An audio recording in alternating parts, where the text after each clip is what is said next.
राधे राधे। जय श्री कृष्णा। कान्हा जी की कृपा आप सब पर बनी रहे। कान्हा जी आप सभी की मनोकामनाएं पूरी करे।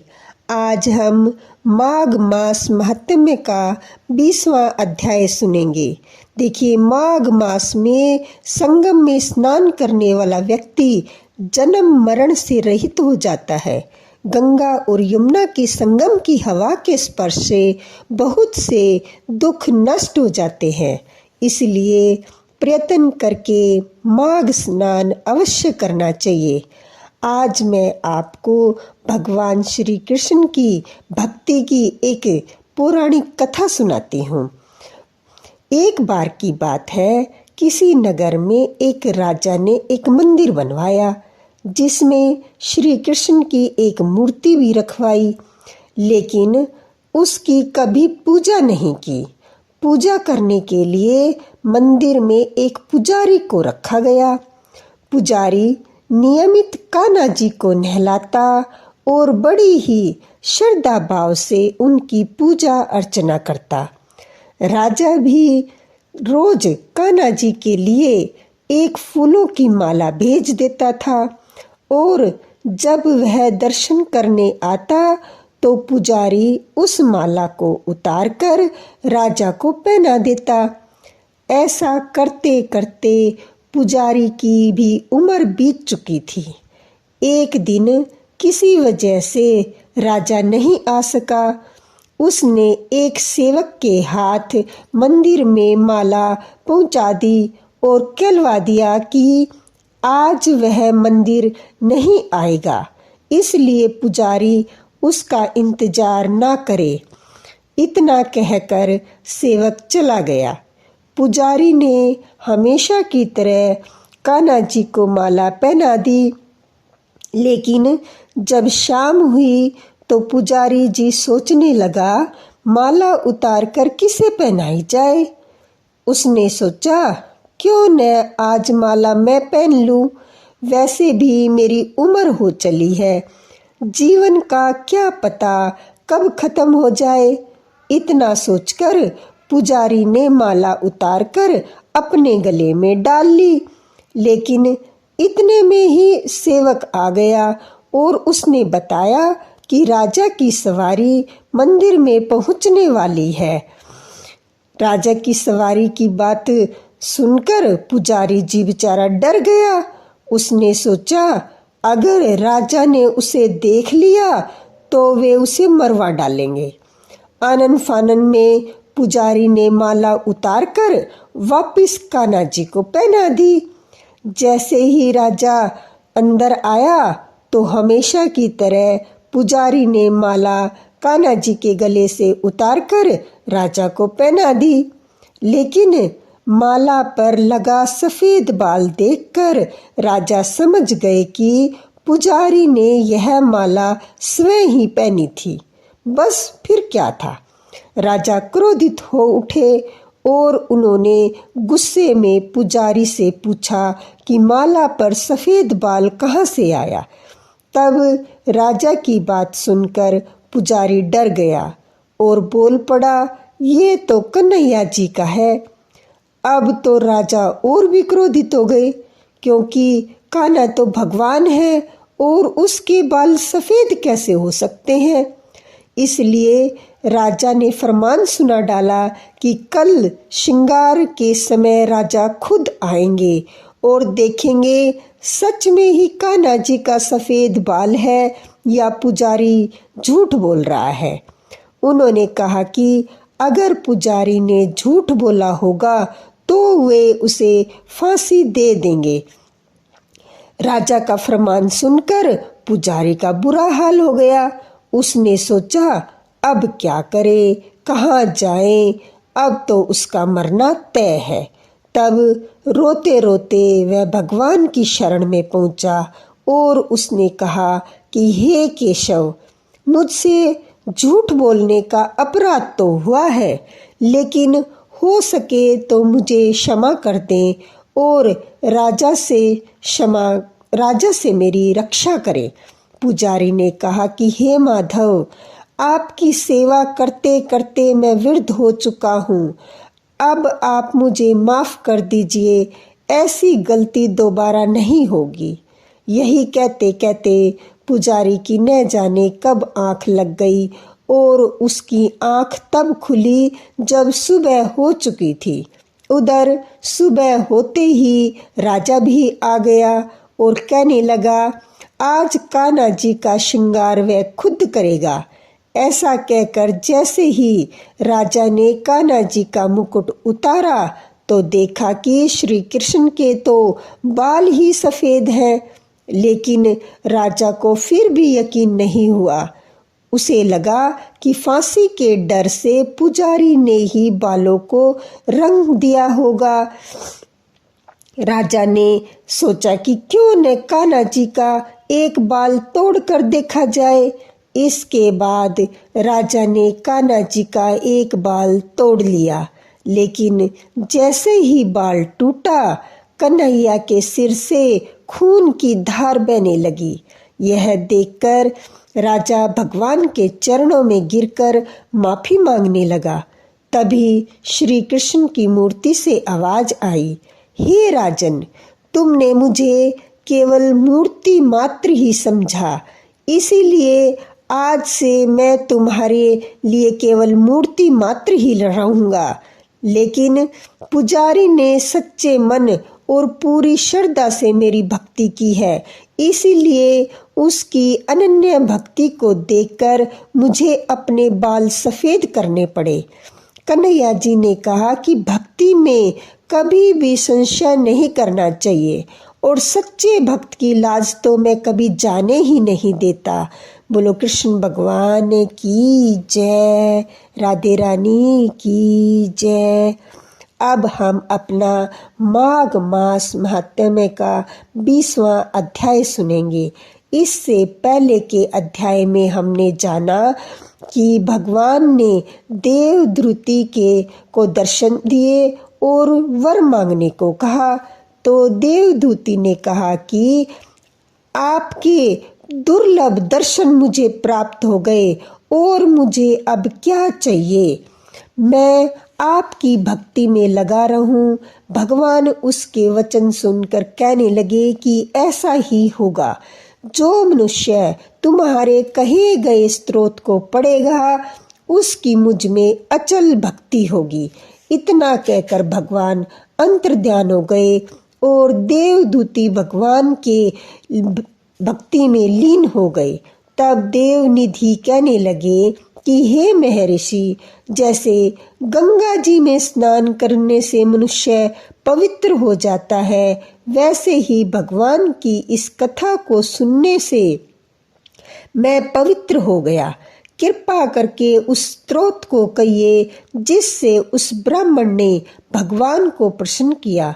लोमेश जी कहते हैं कि उस स्तोत्र को पहले गरुड़ जी ने पढ़ा, उससे मैंने सुना।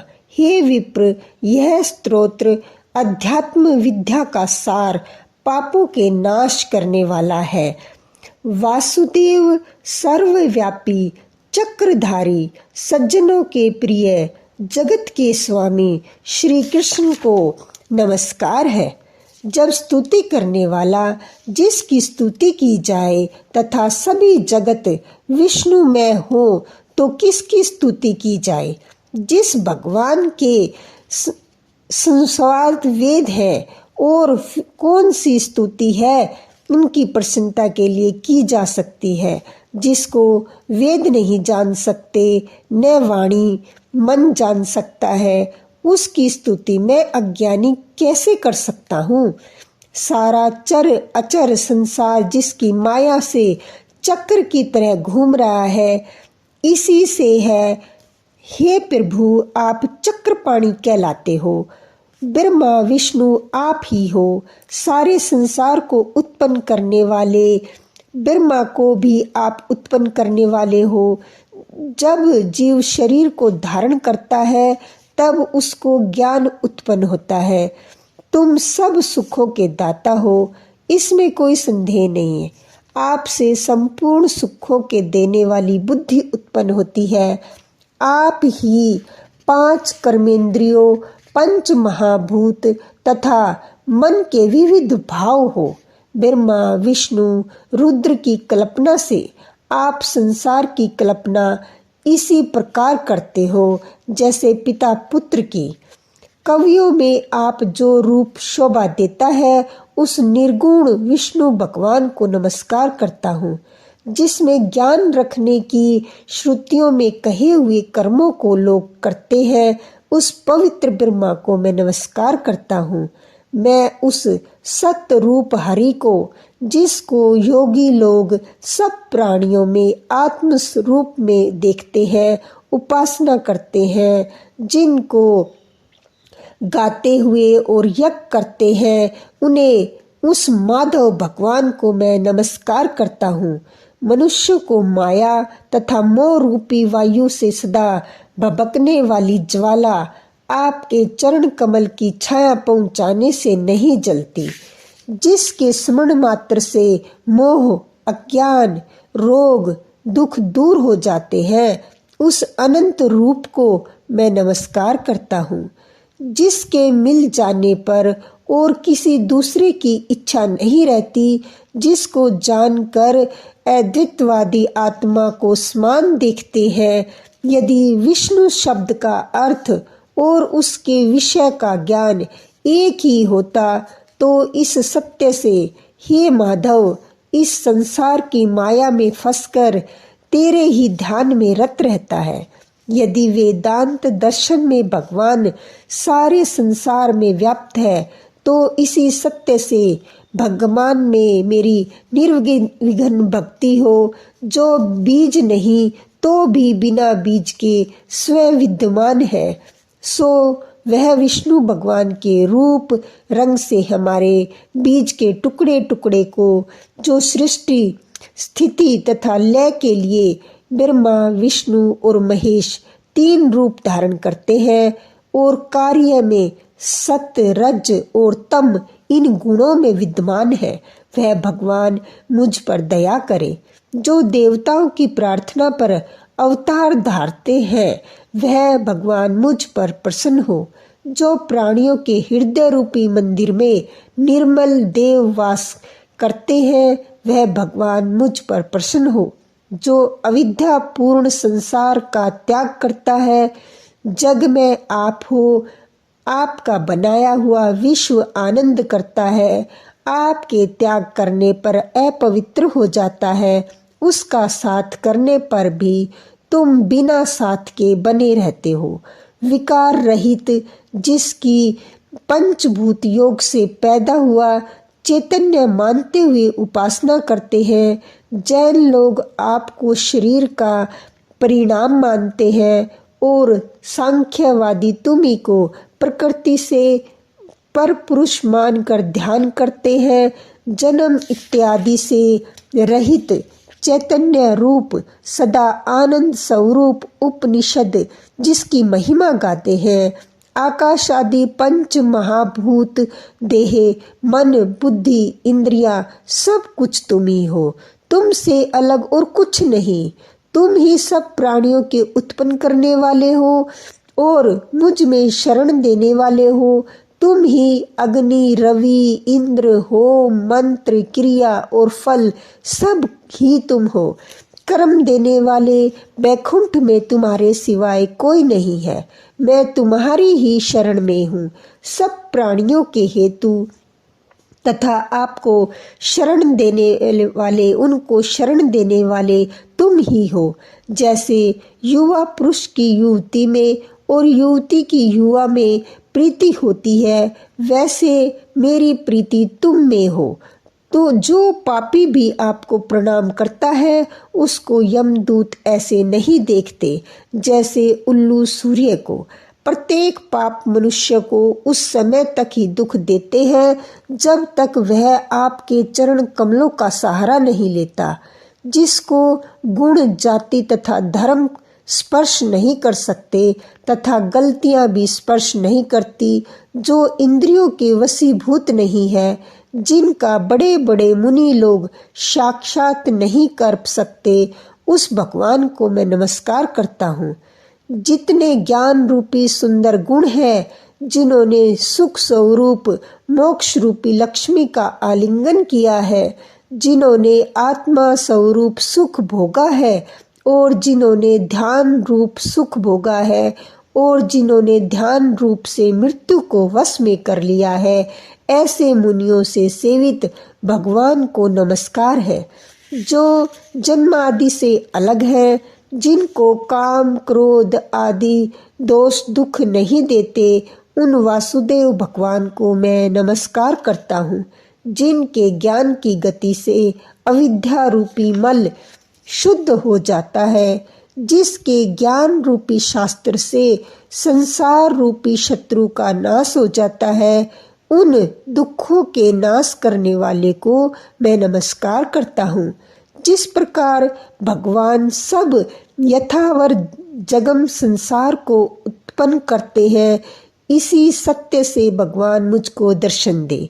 इस प्रकार उनकी सच्ची भक्ति देखकर भगवान ने प्रसन्न होकर उस ब्राह्मण को दर्शन दिए और उस ब्राह्मण की स्तुति से प्रसन्न होकर तथा उनको वरदान देकर भगवान अंतर्ध्यान हो गए और वह ब्राह्मण कृत्य कृत्य होकर भगवान में लीन हो गया और शिष्यों के साथ स्तोत्र पढ़ता हुआ तपोवन में रहने लगा। जो कोई स्तोत्र को पढ़ता अथवा सुनता है, उसकी बुद्धि पाप में नहीं लगती, न ही बुरा फल देखता है। इसके कीर्तन से मनुष्यों की बुद्धि, मन तथा इंद्रियां स्वस्थ हो जाती हैं। जो भक्ति पूर्वक अर्थ और विचार कर इसका जप करता है, वह वैष्णव पद को प्राप्त होता है। इसके सदैव पढ़ने से मन वांछित कार्य सिद्ध हो जाते हैं। मनुष्य सुपत्र होता है तथा धन पराक्रम और चिरायु प्राप्त होता है। इसके पाठ से बुद्धि, धन, यश, कीर्ति, ज्ञान तथा धर्म बढ़ते हैं। दुष्ट ग्रहों की शांति होती है। यह व्याधियों व अनिष्टों को दूर करता है, दुर्गति से तारता है। इसके पढ़ने से सिंह, व्याघ्र, चोर, भूत, देव, पिशाच और राक्षस का भय नहीं रहता। जो भगवान का पूजन करके इस स्तोत्र को पढ़ता है, वह पापों से ऐसे ही अलग रहता है जैसे जल पंख में से कमल। जो गति गंगा आदि के स्नान से मिलती है, जो इस स्तोत्र को एक बार काल, 2 काल या 3 काल पढ़ता है, वह अक्षय फल प्राप्त करता है। जो मनुष्य प्रातःकाल इस स्तोत्र का पाठ करता है, वह इस लोक और परलोक में अक्षय सुख पाता है। वेद दूती का बनाया हुआ यह स्तोत्र भगवान को अत्यंत प्रिय है और भगवान के दर्शन करने वाला है, दर्शन कराने वाला है। योग सागर नाम का यह स्तोत्र परम पवित्र है। जो कोई भक्ति पूर्वक इसको पढ़ता है, वह विष्णु लोक को जाता है। अब पिशाच के मोक्ष की कथा कहते हैं। इसकी कथा हम अपने अगले अध्याय में सुनेंगे। राधे राधे, जय श्री कृष्ण। आइए सुनते हैं कृष्ण चालीसा। बंसी शोभित कर मधुर, नील जलद तन श्याम, अरुण अधर जनु बिंफल, नयन कमल अभिराम, पूर्ण इंद्र अरविंद मुख, पीतांबर शुभ साज, जय मनमोहन मदन छवि, कृष्ण चंद्र महाराज। जय यदुनंदन, जय जगवंदन, जय वसुदेव देव की नंदन, जय यशोदा सुत नंद दुलारे, जय प्रभु भगतन के दृग तारे, जय नट नागर नाग नथैया, कृष्ण कन्हैया धेनु चरैया, पुनि नख पर प्रभु गिरवर धारो, आओ दीनन कष्ट निवारो, बंसी मधुर अधर धरि टेरो, होवे पूर्ण विनय है मेरो, आओ हरि पुनि माखन चाखो, आज लाज भारत की राखो, गोल कपोल चंबुक अरुणारे, मधु मुस्कान मोहिनी डारे, राजित राजीव नयन विशाला, मोर मुकुट वैजंती माला। कुंडल श्रवण पीतपट आछे, कटी कंकणी काछिन काछे। नील जलज सुंदर तनु सोहे, छवि लखी सुर नर मुनि मन मोहे। मस्तक तिलक अलक घुंघराले, आओ कृष्ण बांसुरी वाले। करी पै पान पुनि तार्यो, अका बका कागा सुर मार्यो। मधुवन जलत अग्नि जब ज्वाला, भैसी तल लख तही नंद लाला। सुरपति जब व्रज चढ़ायो रिसाई, मूसर धार वारी वरसाई। लगत लगत व्रज चहन बहायो, गोवर्धन नख धारी बचायो। लखी यशोदा मन भ्रम अधिकाई, मुख में 14 भवन दिखाई। दुष्ट कंस अति उधम मचायो, कोटि कमल जब फूल मंगवायो। नाथ कहालियन तब तुम ली है, चरण चिन्ह दे निर्भय कीने। करी गोपिन संग रास विलासा, सबकी पूरण करी अभिलाषा।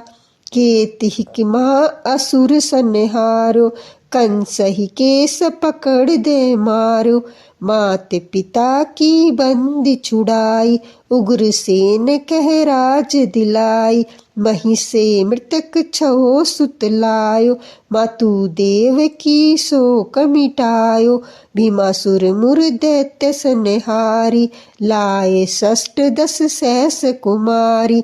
दे भीम ही तृण चीर सहारा, जरासेंदु राक्षस कह मारा। असुर बकासुर आदिक मारो, भगतन के तब कष्ट निवारो। दीन सुदामा के दुख टारो, तंदुल 3 मूठ मुख डारो। प्रेम के साग विदुर घर मांगे, दुर्योधन के मेवा त्यागे। लखी प्रेम की महिमा भारी, ऐसे श्याम दीन हितकारी। भारत के पारथ रथ हाके, लिए चक्र कर नहीं बल थाके। निज गीता के ज्ञान सुनाए, भगतन हृदय सुधा बरसाए। मीरा थी ऐसी मत वाली, विष पी गई बजा कर ताली। राणा भेजा सांप पिटारी, शालिग्राम बने बनवारी। निज माया तुम विवधि दिखायो, उरतै संशय सकल मिटायो। तब सत निंदा करी तत्काला, जीवन मुक्त भयो शिशुपाला। जभी द्रौपदी टेर लगाई, दीनानाथ लाज अब जाई। तुरंत ही वसन बने नंद लाला, बढ़े चीर भय अरिमुह काला। अस अनाथ के नाथ कन्हैया, डूबत भंवर बचाई नैया। सुंदर दास आस उरधारी, दया दृष्टि कीजे बनवारी। नाथ सकल मम कुमति निवारो, शमु वेग अपराध हमारो। खोलो पट अब दर्शन दीजे, बोलो कृष्ण कन्हैया की जय। यह कृष्ण चालीसा का पाठ करे उरधारी, अष्ट सिद्धि नवनिधि फल लह पदारथ चारी। बोलो कृष्ण भगवान की जय।